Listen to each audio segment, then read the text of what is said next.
किशन सोनपुर गांव में एक छोटा सा ढाबा चलाता था। इस काम में उसकी पत्नी कमला भी पूरा साथ देती थी। कमला और किशन दोनों मिलकर सुबह से शाम तक अपने ढाबे पर काम करते और जो पैसे बचते उनसे अगले दिन का सामान खरीदते और बाकी से घर का गुजारा करते। ऐसे ही दिन बीत रहे थे। गर्मियां आने वाली थी। गांव के पास जो और दूसरे बड़े ढाबे और होटल थे, उन सब ने अपने ढाबे और होटल में बढ़िया एयर कंडीशनर लगवा दिए थे ताकि गर्मियों में भी ग्राहकों की भीड़ लगी रहे। इस कारण अब किशन के ढाबे पर ग्राहकों ने आना बंद कर दिया। अब ज्यादातर ग्राहक दूसरे ढाबों में ही जाकर खाना खाने लगे। इस कारण किशन की आमदनी बिल्कुल ना के बराबर हो गई। कमला, अब तो ढाबे पर ग्राहकों की भीड़ लगनी बंद हो गई है। एक भी ग्राहक रोटी खाने के लिए नहीं आता। सबको एसी ढाबों में खाने की आदत हो गई है। और वैसे भी गर्मी के मौसम में कौन भला हमारे इस छोटे से पुराने ढाबे पर खाना खाएगा। सबको एसी की ठंडी हवा में खाना खाना अच्छा लगता है, पर हमारे पास तो इतने पैसे भी नहीं है कि हम बड़ा और महंगा एसी लगवा सकें। कैसे गुजारा चलेगा कमला, कुछ समझ नहीं आ रहा है। इसी बात को लेकर तो मुझे भी चिंता हो रही है। ग्राहक नहीं आते तो खाना भी रोजाना का खराब हो रहा है। हमारा तो बहुत नुकसान हो जाएगा। अब तो थोड़े से ही पैसे बचे हैं जिनसे सिर्फ एक दाल और रोटी बना सकते हैं। उसके अलावा हम कुछ नहीं बना सकते। किशन भाई, गर्मी में यहाँ बैठकर खाना बहुत मुश्किल है।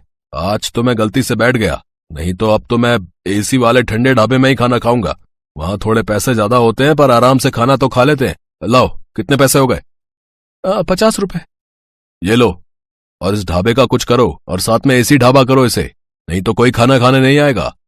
दिन पर दिन किशन और कमला परेशान रहने लगे। अब तो इक्का दुक्का ही ग्राहक उनके ढाबे पर आता। इस कारण किशन ने सिर्फ एक दाल और रोटी बनानी शुरू कर दी, क्योंकि बाकी चीजें अगर वो बनाए तो ग्राहक नहीं आए तो खराब हो जाएंगी और फिर पैसे भी तो चाहिए। इसी कारण वो जैसे तैसे अपना ढाबा थोड़ा बहुत चला रहा था।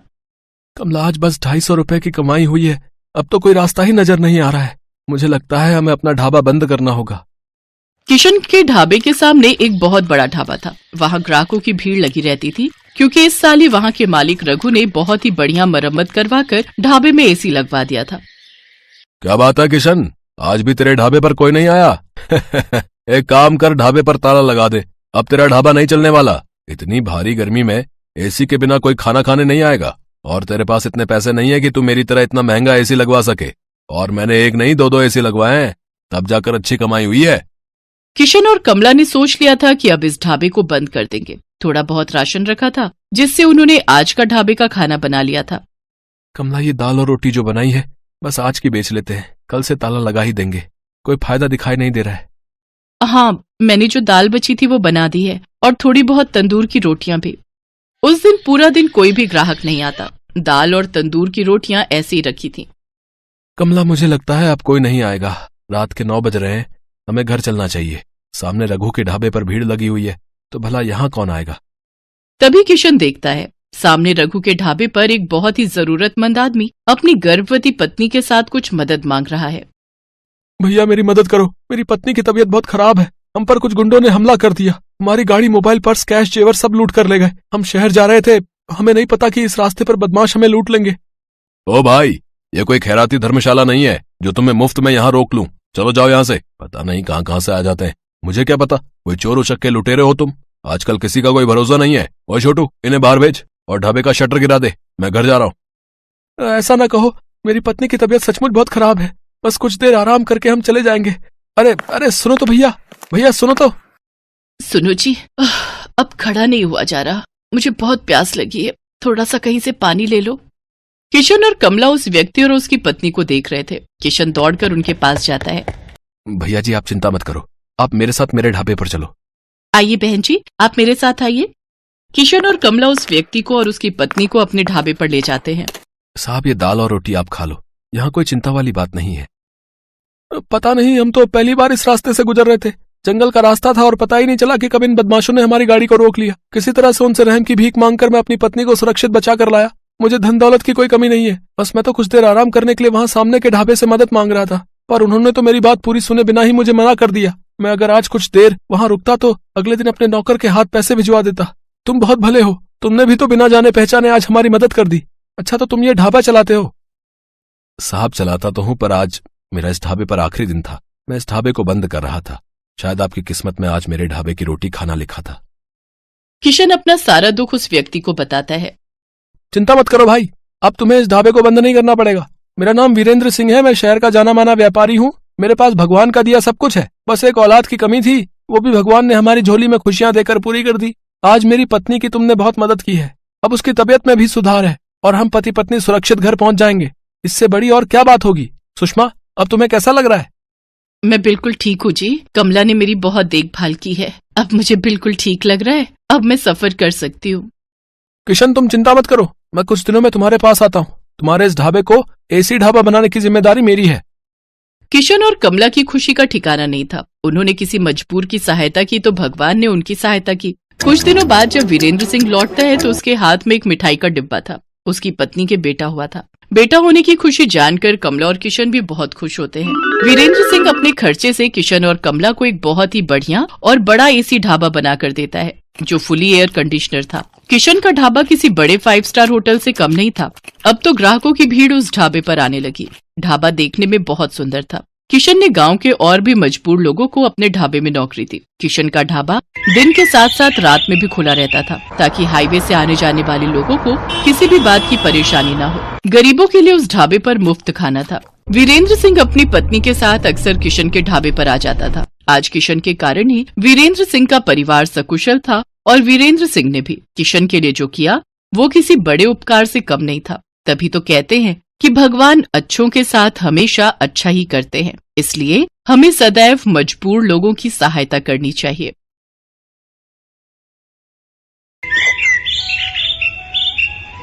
छोटू, चल बेटा जरा जल्दी कर। वो 5 नंबर वाली टेबल पर कस्टमर बहुत देर से खाने का इंतजार कर रहा है और बाहर भी लाइन बढ़ती जा रही है। इतना लेट करेंगे तो सब बगल वाले होटल में चले जाएंगे। बस मालिक, 5 नंबर वाले का ऑर्डर तैयार है और यहाँ कुछ टेबल भी बस खाली होने वाली हैं, तो बाहर वाले कस्टमर्स अब अंदर आ सकते हैं। ये है सत्यभान और इसका होटल अतिथि देवो भव। जैसा इस होटल का नाम था, ठीक वैसा ही यहाँ का काम था। होटल के अंदर आने से पहले हर कस्टमर का तिलक किया जाता था और फिर बड़े ही सम्मान के साथ उसे बिठाकर खाना परोसा जाता था। इस अनोखे तरीके की वजह से ही सत्यभान का ये होटल बहुत मशहूर था और बड़ी दूर दूर से लोग यहाँ खाना खाने आते थे। होटल के खाने का बढ़िया स्वाद और यहाँ की साफ सफाई भी एक बड़ी वजह थी कि आसपास के कई होटलों और ढाबों को छोड़कर कस्टमर सत्यभान के पास ही आते थे। सर, मेरा नाम रमन है, मैं पब्लिक टाइम्स अखबार से आया हूँ, मुझे आपका इंटरव्यू करना है। अच्छा, हाँ, क्यों नहीं, आइए आइए। रुकिए, पहले मैं आपका तिलक करूँगा। हाँ, अब ठीक है, अब आप यहाँ आराम से बैठिए। छोटू, जल्दी से साहब के लिए गर्मा गर्म कचौड़ियाँ और बढ़िया चाय तो लेकर आ। हाँ तो सत्यभान जी, सबसे पहले मैं आपका पूरा होटल और यहाँ की किचन देखना चाहूंगा। वैसे सुना तो मैंने ये है कि आप किसी को भी अपनी रसोई में लेकर नहीं जाते, लेकिन मुझे तो आपके वहाँ लेकर जाना ही होगा, वरना ये इंटरव्यू अधूरा रह जाएगा। अरे बस, वो बात ऐसी है कि आप तो जानते ही हैं, होटल के बिजनेस में सारा खेल खाने में इस्तेमाल होने वाले मसालों और रेसिपी का ही है, और यहाँ मैंने और मेरे साथियों ने बड़ी मेहनत से ये सब तैयार किया है। अच्छा, लेकिन आपके यहाँ जो लोग काम करते हैं, मतलब आपके साथी, अगर उनमें से किसी ने धोखा दिया तो? नहीं नहीं, ऐसा तो हो ही नहीं सकता। यहाँ जितने भी लोग मेरे लिए काम करते हैं वो सब के सब मेरे गांव से ही हैं, यानी सब मेरा परिवार है। आज तक का रिकॉर्ड है, मुझे मेरा कोई साथी छोड़कर नहीं गया। ये तो वाकई बहुत बड़ी बात है। लेकिन अब तो आप इतने मशहूर हो गए, आपका होटल एक ब्रांड बन चुका है, तो लोग आपकी रसोई को अंदर से देखना चाहते हैं। आप चिंता मत कीजिए, मैं आपके मसालों और रेसिपीज का राज नहीं खोलूंगा, लेकिन रसोई के अंदर की कुछ फोटोज तो चाहिए होंगी आपके इंटरव्यू के साथ छापने के लिए। सत्यभान उस पत्रकार को समझाने की कोशिश करता है, लेकिन वो खुद ही उस पत्रकार की बातों में फंस जाता है। अखबार में अपना इंटरव्यू और फोटो छपने की बात से वो बहुत खुश था और इसी खुशी में वो बह गया और उस पत्रकार को उसने अपने होटल का एक एक कोना बहुत अच्छे से दिखाया। साथ ही अपनी रसोई में ले जाकर अपने सारे तौर तरीकों और रेसिपीज का भी अनजाने में खुलासा करता गया। वो पत्रकार होटल की लगभग हर चीज की तस्वीर ले रहा था। इंटरव्यू के दौरान उसने सत्यभान से कई सवाल पूछे, जिनके जवाबों में सत्यभान के सारे सीक्रेट खुलते जा रहे थे। अच्छा सत्यभान जी, बहुत अच्छा लगा आपसे मिलकर। इंटरव्यू के लिए शुक्रिया, अब मैं चलता हूँ। जी, आपका बहुत शुक्रिया। वैसे ये सब कब छपेगा अखबार में? बस यही 1-2 दिन में, मैं आपको फोन पर इन्फॉर्म करूंगा।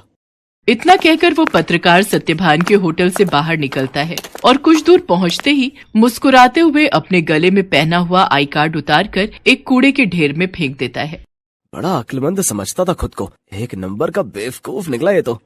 असल में ये आदमी कोई पत्रकार था ही नहीं, पास ही मौजूद एक दूसरे होटल के मालिक का रिश्तेदार था, जो पत्रकार बनकर सत्यभान के सारे सीक्रेट जानने के लिए उसके पास गया था। ये आदमी अपने मकसद में पूरी तरह से कामयाब हो चुका था। इधर सत्यभान रोज सुबह के अखबार में अपने इंटरव्यू के छपने का इंतजार कर रहा था। जा छोटू, देख तो अखबार आ गया होगा। अब तो पूरे 4 दिन हो लिए, आज तो पक्का अपनी फोटो छपी होगी। छोटू फौरन उस दिन का अखबार लेकर आता है, लेकिन बीते दिनों की तरह उसमें भी सत्यभान और उसके होटल का जिक्र तक नहीं था। ये देखकर सत्यभान उदास हो जाता है। ऐसा कई दिनों तक होता रहा। फिर सत्यभान ने उम्मीद ही छोड़ दी और ये सब कुछ भुला दिया। फिर एक दिन अचानक सत्यभान के होटल में रेड पड़ जाती है। फूड इंस्पेक्टर अपने कुछ आदमियों के साथ सत्यभान के होटल पहुंचते हैं और वहां मौजूद हर चीज की जांच करने लगते हैं। देखिए, हमें आपके होटल के खिलाफ शिकायत मिली है कि आप खाने में नकली सामान का इस्तेमाल करते हैं। ये कैसी बातें कर रहे हैं आप? सालों से मैं इस होटल को चला रहा हूँ, वो भी पूरी ईमानदारी से। अगर ऐसा है तो हमें यहाँ की तलाशी लेने दीजिए। चलिए हटिए यहाँ से। पूरी टीम होटल का कोना कोना छानने लगती है। तभी उन्हें किचन के पास एक छोटा सा दरवाजा दिखता है। फूड इंस्पेक्टर खुद इस दरवाजे को खोलकर अंदर जाते हैं तो उन्हें काफी मात्रा में नकली घी, तेल, नकली मसाले जैसी कई चीजें मिलती हैं।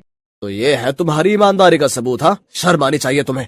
सत्यभान को कुछ समझ ही नहीं आ रहा था कि आखिर उसके साथ हुआ क्या। खाद्य विभाग की टीम सत्यभान के होटल को सील कर देती है। साथ ही सत्यभान को जेल भेज दिया जाता है। एक ही पल में सत्यभान का सब कुछ बर्बाद हो गया था। उसका परिवार सड़क पर आ गया था। सत्यभान खुद को बेगुनाह साबित नहीं कर सका और उसका सब कुछ जुर्माने की रकम अदा करने में चला जाता है। उसके गांव के लोग जो उसके लिए काम किया करते थे वो भी उसका साथ छोड़कर गांव वापस चले जाते हैं, सिवाय छोटू के। चलो, तुम्हारी जमानत हो गई है। जमानत की बात सुनकर सत्यभान चौंक जाता है। वो बाहर आकर देखता है तो एक वकील के साथ खड़ा छोटू उसका इंतजार कर रहा था। छोटू, तूने ये सब कैसे किया बेटा? तेरे पास इतने पैसे कहाँ से आए? मैं तो बिन माँ बाप का एक लावारिस था मालिक। आपने मुझे सहारा दिया था तो मैं आपको इस हाल में अकेला कैसे छोड़ देता? आपको याद है, मैं हर महीने की तनख्वाह से कुछ पैसे जोड़ता था अपनी आगे की पढ़ाई के लिए। बस वही आज काम आ गए।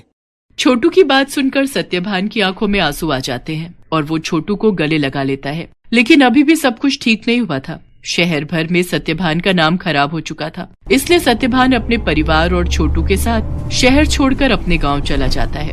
वहां बांस के बड़े बड़े जंगल थे जिनके बीचों बीच एक छोटी सी झोपड़ी बनाकर सत्यभान और उसका परिवार रहने लगता है। सत्यभान के पास गुजर बसर के लायक भी पैसे नहीं थे, इसलिए उसे कुछ तो करना ही था। तभी एक दिन उसने गांव के एक बच्चे को एक आधे कटे बांस में कुछ खाते हुए देखा। सत्यभान उस बच्चे के पास गया और उससे बोला, बेटा, ये क्या खा रहे हो? ये हरे बांस का अचार है और ये रोटी है। ये बर्तन, ये भी बांस से बना है। वो यहाँ गांव में बांस ही सबसे ज्यादा उगता है ना, तो हम लोग इसी का ज्यादा से ज्यादा इस्तेमाल करते हैं। उस बच्चे की बात सुनकर जैसे सत्यभान के दिमाग के घोड़े दौड़ने लगे। उसने फौरन छोटू को अपने पास बुलाया और उसे कुछ समझाने लगा। फिर अगले दिन तड़के सुबह ही वो छोटू के साथ बांस के जंगल में गया और ढेर सारी बांस की लकड़ियां काट कर ले आया। सत्यभान और छोटू दिन रात लगे रहे और देखते ही देखते उन दोनों ने सिर्फ बांस की मदद से पूरा का पूरा होटल बनाकर तैयार कर लिया, जहां दीवारें भी बांस की थीं और सारे बर्तन भी। अब सवाल ये था कि इस होटल में पकेगा क्या? मालिक, आप चिंता मत कीजिए। हमें जाकर सब लोगों से बात करनी चाहिए जो शहर में अपने साथ काम करते थे। मुझे विश्वास है कि वो सब हमारा साथ जरूर देंगे। छोटू की बात मानकर सत्यभान अपने गांव के लोगों से बात करता है। धीरे धीरे गांव के कई लोग उसकी मदद के लिए आगे आते हैं। कई लोग उसे मुफ्त में राशन देते हैं, जिसके साथ हरे बांस का इस्तेमाल करके सत्यभान और छोटू होटल के लिए खाना बनाते हैं। और इस तरह एक बार फिर सत्यभान का होटल चल पड़ता है। लेकिन हालात अब पहले से बहुत अलग थे। कई दिनों तक सत्यभान के होटल में एक भी ग्राहक नहीं आता। फिर एक दिन शहर से कुछ दोस्तों का एक ग्रुप वहां आता है और सत्यभान के अनोखे होटल को देखकर चौंक जाता है। कुछ नया आजमाने के इरादे से वो सभी सत्यभान के होटल के अंदर आ जाते हैं। सत्यभान उन सब की बहुत ही अच्छे से खातिरदारी करता है और फिर भाई वाह, मजा आ गया। ये तो बिल्कुल ही नया एक्सपीरियंस था। शहर से इतनी दूर इतनी अच्छी सर्विस और उससे भी बढ़िया खाना। सच में बहुत अच्छा लगा यहाँ आकर। और सबसे बड़ी बात, मुझे तो पता ही नहीं था कि बांस को भी खा सकते हैं, वो भी इतने अलग अलग रेसिपीज में। सत्यभान के खाने और अलग किस्म के होटल की तारीफ वो सभी दोस्त अपने दूसरे दोस्तों से जाकर करते हैं, जिसके चलते और भी लोग खास तौर पर सत्यभान के होटल में खाना खाने वहां पर आते हैं। सत्यभान की सर्विस और खाना बहुत जल्दी अपना पहचान बना रहा था। लोग शहर के हाई फाई होटल छोड़कर सत्यभान के पास गांव में आ रहे थे। धीरे धीरे सत्यभान की गाड़ी पटरी पर आने लगती है और उसके पुराने साथी जो गांव में ही थे, वो भी उसके पास काम पर लौट आते हैं। मालिक, भगवान की दया से अब सब ठीक हो रहा है, लेकिन अब तक ये समझ नहीं आया कि आखिर वो सब नकली सामान उस दिन अपने होटल में आया कहाँ से। ये पहेली तो सच में सुलझानी ही होगी छोटू। मुझे लगता है मुझे कुछ करना चाहिए। सत्यभान के पास अब इतने पैसे जमा हो चुके थे कि वो अपने खिलाफ रची गई साजिश की जांच करवा सकता था। वो अपने केस को रीओपन करवाता है और एक प्राइवेट डिटेक्टिव की मदद से सारा सच बाहर निकलवाता है। असल में रमन जो सत्यभान के पास पत्रकार बनकर आया था, ये सब उसके और उसके रिश्तेदार की सांठगांठ थी, जो सत्यभान के पुराने होटल के पास ही अपना होटल चलाता था। साथ ही सत्यभान की तरक्की से जलता भी था। रमन के द्वारा जुटाई गई जानकारी की मदद से ही वो सारा नकली सामान रातों रात चुपके से सत्यभान के होटल के अंदर पहुंचाया गया था। प्राइवेट डिटेक्टिव ने सारे जरूरी सबूत जुटा लिए थे, जिनकी मदद से दूध का दूध और पानी का पानी हो गया। दोषियों को सजा मिली और सत्यभान को उसकी खोई हुई इज्जत। शहर में मौजूद सत्यभान की सारी संपत्ति उसे वापस मिल जाती है, जहां सत्यभान फिर से अपना होटल शुरू करता है, लेकिन बिल्कुल नई थीम, नए तौर तरीकों और नई रेसिपीज के साथ।